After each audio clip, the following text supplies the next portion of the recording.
Ya estamos en estudios con el catedrático grado 5 de Derecho del Trabajo y de la Seguridad Social y futuro subsecretario de Trabajo y Seguridad Social, Hugo Barreto. Hugo, muchas gracias por estar aquí con nosotros. No, gracias a ustedes por la invitación, encantado. Nos gustaría comenzar, Hugo, por hacer un balance de lo que fueron estos 5 años y en ese sentido consultarte, ¿cuál es tu evaluación del desempeño del Ministerio de Trabajo en este quinquenio? Creo que hay como dos valoraciones o dos puntos de vista que puede decirse. Desde el punto de vista de las relaciones laborales, ¿verdad? Desde el punto de vista de las relaciones laborales hay una faz que hace a cómo se encaró la negociación colectiva, que es como la piedra angular de un sistema de relaciones laborales. Y la negociación colectiva se manejó, diríamos, siguiendo la secuencia de lo que habían sido las políticas tradicionales en el Uruguay de negociación colectiva tripartita, reforzada a partir de los gobiernos del Frente Amplio, que le dieron una continuidad que no se conocía en los últimos años a esa negociación tripartita. Por lo tanto, hubo 2 convocatorias de los consejos de salarios. Los consejos de salarios, además, tuvieron que actuar en un contexto especialmente difícil, fundamentalmente en la octava ronda, las llamadas rondas en la octava, que correspondió al periodo de pandemia. Los consejos de salarios demostraron en ese caso, y contra la corriente de lo que es cierta opinión crítica de la negociación colectiva tripartita, los consejos de salarios demostraron ser muy flexibles a la hora de contemplar tanto las situaciones, diríamos, de positivas desde el punto de vista económico para las empresas, decretando o resolviendo aumentos a las remuneraciones, como en este periodo de pandemia de la octava ronda, donde demostraron justamente flexibilidad para adaptarse a contextos, diríamos, negativos o complejos, contra la opinión de que el Consejo de Salarios rigidiza porque eleva constantemente los salarios contra cualquier otro tipo de circunstancias económicas de las empresas o de la economía en general. Por lo tanto, hubo una negociación colectiva plena en un contexto totalmente difícil, con una respuesta muy adecuada del sistema de negociación colectiva tripartita, que le da, diríamos, a la negociación colectiva o este tipo de encares una especie de gran fortaleza, porque la convierte realmente en una política de Estado, porque tiene continuidad. Estimo que en este rol, y para cerrar esta parte, estimo que en este rol tuvo gravitación la figura del subsecretario, hoy ministro, Mario Aristi. Hay que decirlo así, porque en realidad es alguien convencido de que el sistema debe funcionar de esta manera. Él mismo es un práctico del sistema, porque ha sido asesor de organizaciones empresariales fundamentalmente, partícipe, y por lo tanto alguien, diríamos, que le asigna al sistema de negociación colectiva un lugar relevante en las políticas laborales. Ahora bien, eso en lo que hace a las relaciones laborales desde el punto de vista colectivo, de la negociación y demás, que me parece que debe ser así reconocido y así resaltado. El punto crítico que uno puede tener sobre las políticas del Ministerio de Trabajo, como ustedes preguntaban, es en lo que hace a la faz propositiva, a los proyectos de ley, que es fundamentalmente 2 que se convirtieron en ley, que es la ley de teletrabajo y la ley de trabajo en la economía de plataformas, como se le denomina. Allí sí contamos con diferencias importantes en cuanto al encare.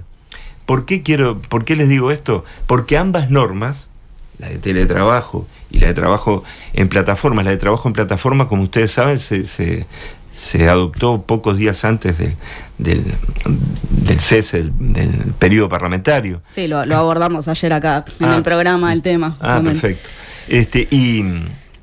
Y ambos proyectos, ambas normas, tienen, diríamos, un encare, desde mi punto de vista, extremadamente liberal, desde el ángulo de que son normas que dejan al campo de la negociación entre trabajador individualmente considerado, no hay referencias a las organizaciones sindicales en ambas normas, y la empresa, la negociación de aspectos sustantivos. En la ley de plataformas, nada más y nada menos que la calificación del vínculo, si es dependiente o si es autónomo. Entonces, en una relación desigual, como es la relación individual de trabajo, dejar al campo, a la albur, a la voluntad de las partes, la resolución de aspectos tan sustantivos como ese y otros, hace que uno pueda considerar que son normas que no resuelven los problemas de fondo y que, diríamos, amplían el marco de la libertad del empleador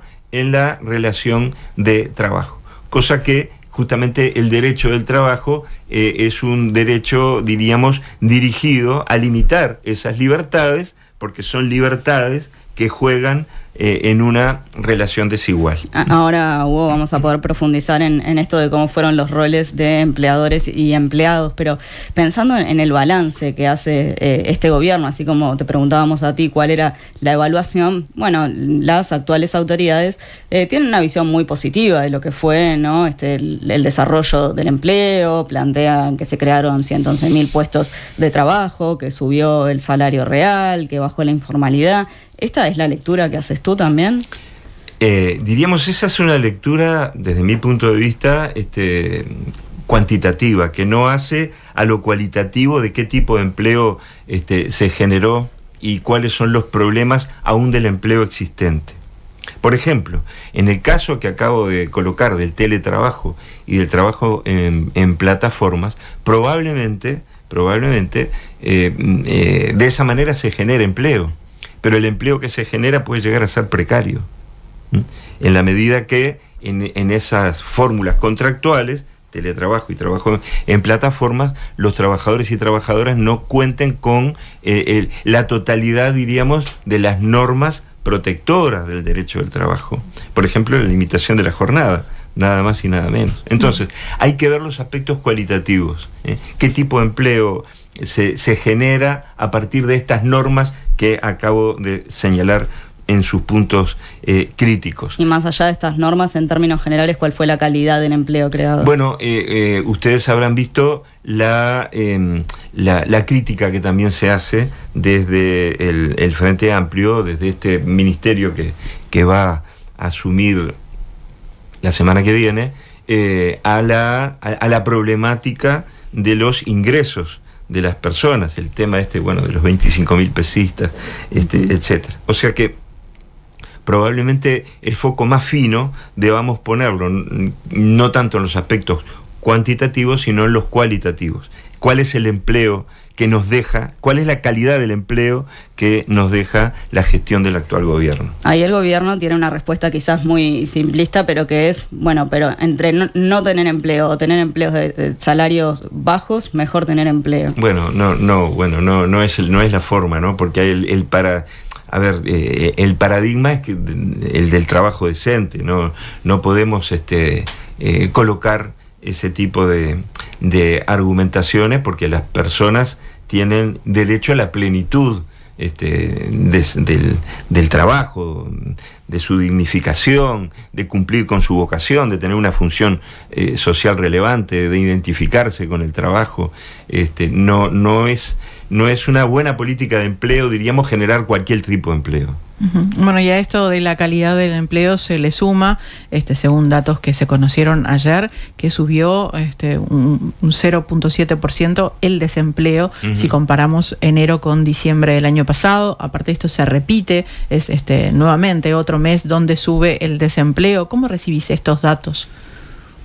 Sí, ahí lo preocupante, como tú dices, es la tendencia, ¿no? Observar la tendencia, porque quizás los movimientos no sean del todo significativos, pero si eso constituye una tendencia, y además las últimas novedades que tenemos desde el punto de vista del mantenimiento del empleo no son buenas. Industria frigorífica, en ese caso además se combinan los dos factores que acabo de decir: pérdida de puestos de trabajo en la industria frigorífica y en algunos casos envíos masivos como suspensiones, no como despidos, en estos casos al seguro de paro, con reintegro de esos trabajadores a partir de la suscripción de convenios colectivos, como llamamos INPEIUS, o sea, convenios colectivos con rebaja salarial. Por lo tanto, hay una tendencia de aumento del desempleo complejizada por estas noticias de los últimos días en la industria frigorífica, en Yasaki, etcétera, ¿no? Justamente, como vos comentás ahora, Hugo, tanto lo que sucedió en Yasaki, lo que ha sucedido en Fricasa con 450 trabajadores, en el caso de Yasaki son más de 1000, ha sido lo que ha marcado lo que ha sucedido en las últimas semanas. ¿Cómo reciben esta situación desde el Ministerio de Trabajo? ¿Cómo se preparan para afrontar esta situación que se viene dando en estos últimos meses? Sí, diríamos que Uruguay tiene un sistema sólido de protección social en lo que hace al subsidio por desempleo. El problema es que algunas de estas situaciones, en algunos casos, en este tipo de situaciones que tú mencionas, el subsidio por desempleo tampoco es suficiente desde el ángulo que muchas de las personas que pierden su empleo ni siquiera tienen derecho al subsidio por desempleo porque ya han agotado, por lo tanto, el periodo de subsidio. Por lo tanto, ahí se requiere algún tipo de solución más urgente. Y esto de requerir soluciones más urgentes nos puede llevar a una cuestión que hemos señalado desde hace bastante tiempo, y es los déficits que tiene nuestro país a la orden de la regulación de los despidos, de la terminación de la relación de trabajo. Concretamente, seguramente el problema de Yasaki podría haber sido otro si en el Uruguay existiera un mecanismo que obligara a las empresas de dar un preaviso para el caso de reestructuras, bueno, ni que hablar el caso de cierres o de despidos colectivos sin cierre de la empresa. Porque al tener, por ejemplo, un mecanismo, un instrumento de preaviso a la autoridad laboral, al Ministerio de Trabajo, pongamos el caso, no encontraríamos una situación dada, una situación que ya fuera insuperable, sino que el Estado mismo podría tener la oportunidad de intervenir, de provocar un ámbito de consultas, quizá un ámbito de negociación, para buscar alternativas más viables para el mantenimiento del empleo. ¿El gobierno electo va a proponer un cambio en la legislación en ese sentido? Yo no podría eso decirlo con absoluta certeza. Señalo lo que es para mí un déficit de la legislación existente. Una, por ejemplo, la falta de preaviso. Ni qué hablar de la falta también de justificación de los despidos. Lo que quiero significar es que hay un campo allí a estudiar, a revisar. Sí, tener la obligación a su vez de decir por qué estás haciendo despido. Claro, porque si no existe una obligación de justificar el despido, y simplemente basta con el pago de una indemnización y no dar ningún tipo de explicación, quizás lo que se esté encubriendo sea un despido por razones inconfesables, por razones discriminatorias, por ejemplo. Uh-huh. Entonces, es muy saludable para el sistema, es muy saludable para la relación de empresarios y trabajadores que las partes deban dar mutuamente la razón de sus decisiones.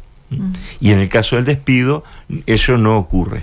En fin, estas son nada más que algunas reflexiones que les quería, o alguna opinión que quería plantearles, lo cual no les estoy diciendo con esto de que exista al momento una decisión concreta de ir en esta dirección, de regular, pero sí anoto que hay un campo que está, diríamos, desregulado, y que en situaciones como las presentes aparece en su total magnitud de la importancia que tiene estas ausencias. A veces lo que puede ocurrir, y lo hemos señalado en estos días, es que las empresas, en virtud de una decisión estratégica o en virtud de una especie de responsabilidad social, lo que hacen es voluntariamente dar el preaviso. Sí, lo decías en el caso de Isusa, que se dio eso.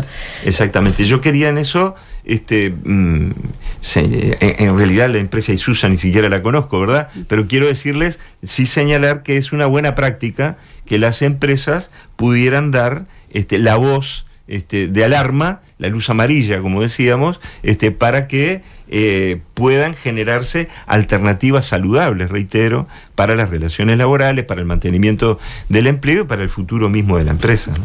Hugo, saliendo de esto de la legislación, a propósito de la cantidad de conflictos que hay en este momento, el futuro ministro de Trabajo y Seguridad Social, Juan Castillo, decía ayer en una entrevista con Doble Clic que se contabilizaban unas 16 situaciones conflictivas en este momento, y decía, es difícil creer, no se puede creer que esto haya caído de un día para el otro.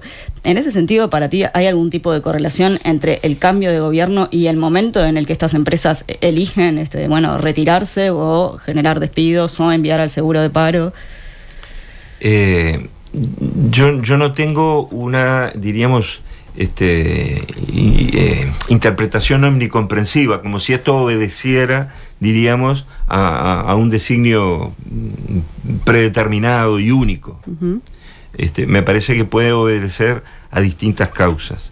Lo que sí me parece es que quizás esto sea producto de la incertidumbre que puede generar un cambio, que no tendría que ser de esta manera, porque el Frente Amplio ya ha sido gobierno durante 15 años. Uh-huh.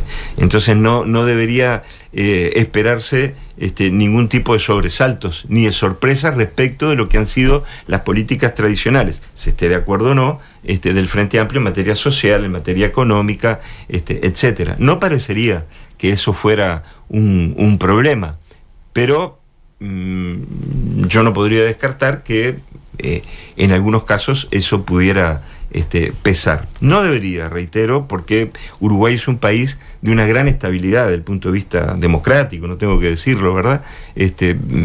Los partidos políticos en el Uruguay son absolutamente representativos, genuinos. También la representación de los trabajadores, el movimiento sindical y la representación de las empresas está muy institucionalizada. Ahora, este temor ha sido un poco alimentado por algunos dirigentes de la derecha que han pasado, ¿no?, durante todo este gobierno, y lo decían en la campaña electoral anterior, ¿no?, con que, el FAPIT, que el gobierno iba a estar siempre alineado con los trabajadores. Uh-huh. Eso es un gran error. Porque es como se dice coloquialmente, vulgarmente, eso es jugar con fuego, ¿no? Eso es hacer que el Uruguay, independientemente del país el partido que gobierne, pierda credibilidad. No se puede hacer eso. Es una gran irresponsabilidad desde mi punto de vista entrar al juego político con este tipo de argumentación. Creo que nos hace mal a todos, así como hace mal a todos que justamente un jerarca del Ministerio de Trabajo diga que los sindicatos tiraron mucho de la piola y que por eso se fue Yasaki. Es un muy mal mensaje también, en parte porque culpabiliza a los trabajadores de una decisión empresarial que se toma vaya a saber dónde, y de un día para otro, casi, al menos de un día para otro, se comunica, y además tiene un peso, diríamos, en la subjetividad del trabajador, la trabajadora y sus familias, que tras la pérdida del empleo, la pérdida y todo lo que ello constituye, además se lo cargue con la responsabilidad al sindicato, o sea, a los trabajadores y trabajadoras por la pérdida del empleo. ¿Hablas de Federico Daverede? Hablo del director de trabajo. Bueno, ahora Yasaki lo que planea justamente es trasladarse a Argentina y a Paraguay, dos países donde la regulación en materia laboral es bastante más pobre que la que nosotros tenemos, ¿no?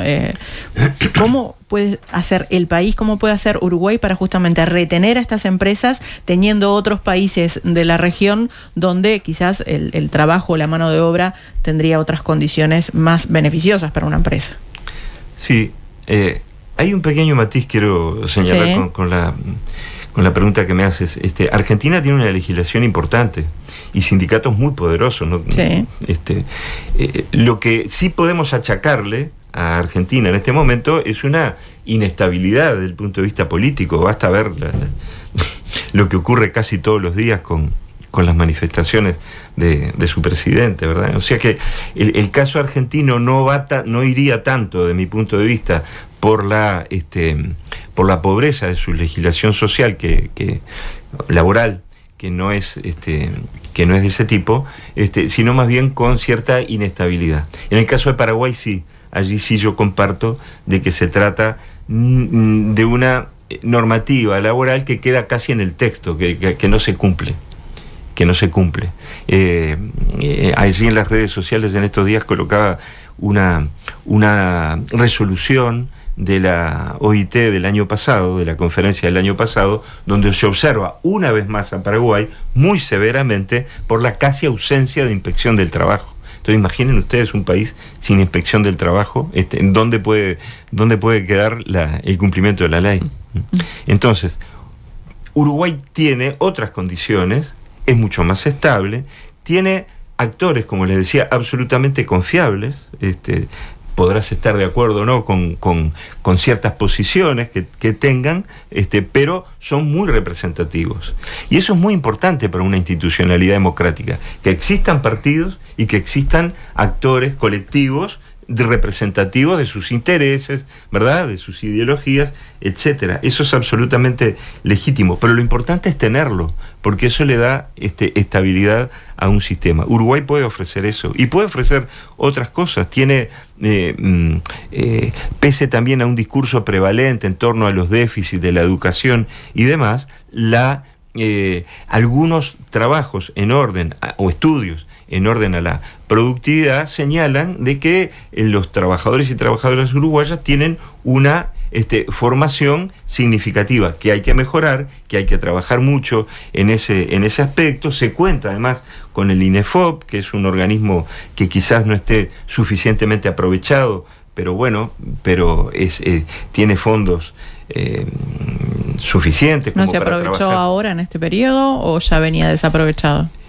Yo creo que algunos de los programas del INEFOP no fueron nunca suficientemente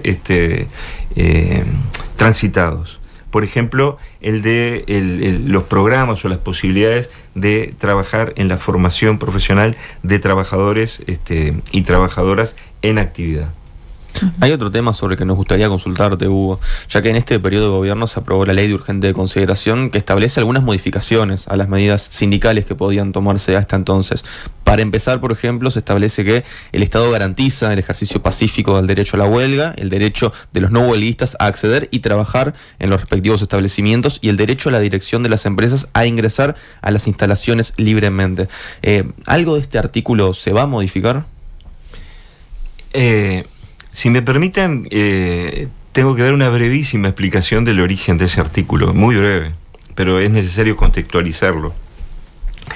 Ese artículo intenta hacer una respuesta del gobierno uruguayo, del actual gobierno, a una vieja observación que ha hecho, como ustedes saben, la Organización Internacional del Trabajo a partir de una queja de los empleadores en el año 2010. En el año 2010 regían otras normas sobre ocupaciones y demás, y los empleadores sostuvieron que eso afectaba el derecho de propiedad, el derecho de los trabajadores no huelguistas, etcétera. La OIT lo que hizo en una observación al gobierno o a la legislación de ese momento es decir, dijo, las ocupaciones son legítimas en la medida que permitan el acceso de los no huelguistas al empleo y el acceso de los responsables o las jerarquías de la empresa al lugar de trabajo. Por lo tanto, el artículo de la LUC intenta dar una respuesta a esa difícil situación de un país como el nuestro, que estaba siendo concomitantemente observado por un organismo de Naciones Unidas, nada más y nada menos, y entonces se formula ese artículo 392 de la Ley de Urgente Consideración. El problema es que, si bien el artículo dice más o menos lo mismo que la observación que ha hecho la OIT al Uruguay, el problema es que no lo centra, no dice que se trate, ese artículo no refiere a la ocupación que era a lo que estaba refiriendo la OIT, sino que habla de la huelga en general. Por lo tanto, ahí hay un problema. Hay un problema, porque no es lo mismo hablar de la huelga, que son una serie de modalidades distintas de ejercicio del derecho, a hablar de una modalidad precisa que es la ocupación. Y en ese sentido, ¿se va a intentar modificar la redacción de ese artículo? En ese sentido, ese artículo debería ser objeto de modificación, pero bueno, eso es un debate, diríamos, que tendrá lugar en el Parlamento, seguramente, en las circunstancias que todos conocen de las mayorías existentes, ¿verdad? Uh-huh. Bueno, queremos ir también a lo que va a ser el Consejo de Salarios que se va a dar en junio, ¿no? El futuro ministro de Economía, Gabriel Odone, dijo hace unos días en el programa En Perspectiva que le gustaría dialogar con las futuras autoridades del Ministerio de Trabajo sobre la posibilidad de desindexar los salarios, con la excepción de, los salarios más bajos. ¿Cuál es tu opinión sobre esta idea? Bueno, no solo es necesario dialogar con las autoridades del Ministerio de Trabajo, sino que es necesario armar un equipo y resolver, porque los lineamientos de la negociación colectiva no son solamente un tema que tiene que ver con la economía, sino que tiene que ver también con las relaciones laborales. Por lo tanto, es necesario la conformación, siempre ha sido así en los gobiernos del Frente Amplio además, la conformación de un equipo de trabajo entre el Ministerio de Economía, el Ministerio de Trabajo y quizás otras instancias gubernamentales, a los efectos de determinar cuáles son los lineamientos salariales para la próxima ronda de negociación colectiva. En la idea, además, de que los lineamientos para la negociación colectiva son los lineamientos de una de las partes del tripartismo, que es el gobierno, el Poder Ejecutivo. Recordemos que los órganos tripartitos están también conformados obviamente por representación de los trabajadores, los sindicatos y de las cámaras. Pero no son esas otras dos partes las que pueden definirlo de desindexar o no los salarios. Pero probablemente puedan tener opiniones al respecto, positivas o negativas, y puedan incluir en sus posiciones a llevar al Consejo de Salarios, que sería una especie de lineamiento de los sindicatos y de los empleadores, podrían tener opiniones al respecto. ¿Se apuró Odone en plantear esto públicamente? Yo creo que es necesaria una mayor profundidad del trabajo a nivel de los equipos de gobierno. Puedo decirlo de esa manera. ¿Por qué además? ¿Por qué? Porque los lineamientos no son solamente los lineamientos desde el punto de vista económico, desde el punto de vista salarial, sino que los lineamientos también se componen de otras propuestas que el gobierno hace, que el Poder Ejecutivo hace en el seno de los consejos de salarios.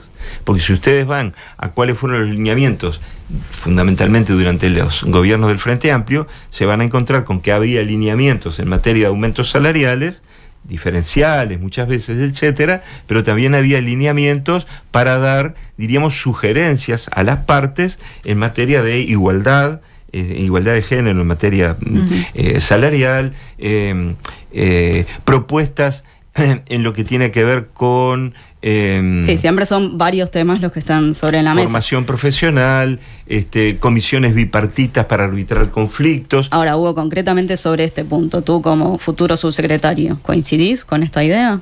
¿Cuál? La de desindexar los salarios excepto los más bajos. Yo creo que eso debería llevar a una discusión en el seno del gobierno. ¿Preferís no opinar ahora? Prefiero guardar mi opinión para la instancia que desde luego que la tengo, pero prefiero volcarla primero allí y eventualmente luego, si ustedes lo disponen, puedo volver y aclararles qué pienso al respecto, pero me parece necesario, todavía ni siquiera hemos asumido además, esto es absolutamente muy temprano para conversar de manera pública de estas cuestiones. Hay otro tema que se ha instalado fuertemente de un tiempo a esta parte, que es la posibilidad de reducir el tiempo de trabajo. En Uruguay están dadas las condiciones para comenzar a dar esa discusión. ¿Cómo se da la discusión teniendo en cuenta el temor que hay sobre que peligre la reducción de la productividad? Yo creo que no son cuestiones contrapuestas, la reducción del tiempo de trabajo y la productividad. La experiencia en muchos países europeos ha sido incluso virtuosa, en el sentido que la reducción del tiempo de trabajo, no tanto de la jornada, del tiempo de trabajo, son cosas distintas. La reducción del tiempo, o diríamos lo que se llama la jornada semanal, el tiempo semanal de trabajo, no va necesariamente en desmedro de la productividad. Es como una falsa oposición. No es un buen planteo, no el tuyo, que es una pregunta, desde luego. Me refiero a que la discusión no debe plantearse en esos términos. Sí que hay que tener la preocupación en torno a la productividad, pero no plantearlo como cuestiones contrapuestas. Reitero, es una falsa oposición. La discusión sobre la reducción del tiempo de trabajo, yo ya lo he dicho, no solo es necesaria, sino que es inevitable. Es inevitable porque los países que tienen políticas virtuosas, positivas en materia laboral, democráticas, van en esa discusión y han avanzado. Ya no hablemos de los países europeos, donde el límite semanal de 48 horas se abandonó, sino de países incluso de nuestra región.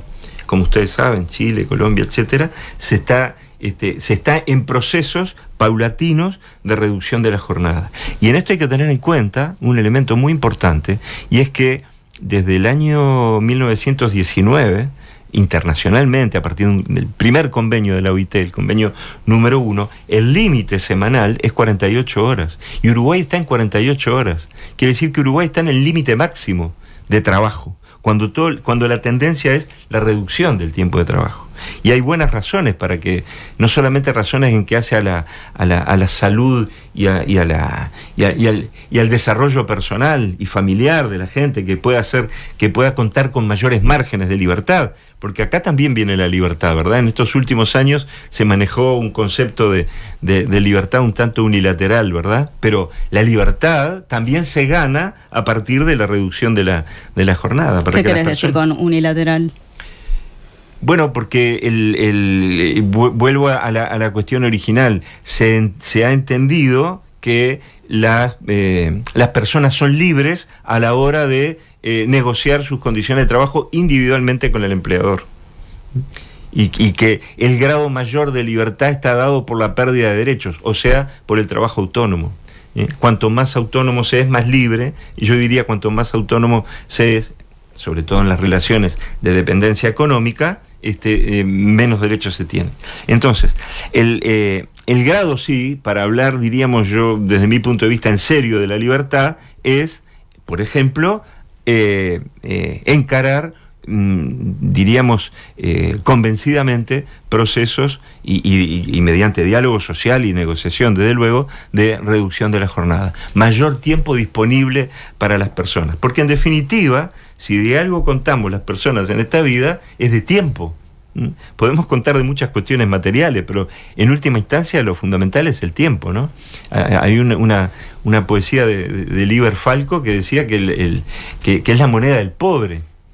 Es la moneda del pobre, porque es de lo que contamos todos los seres humanos, de tiempo. Entonces es muy importante que ese tiempo no sea asignado esencialmente a trabajar en beneficio de otro. Hugo Barreto, futuro subsecretario de Trabajo, muchas gracias por estos minutos a Nada que Perder. Gracias a ustedes. Muchas gracias, Hugo. Gracias. Nada que perder.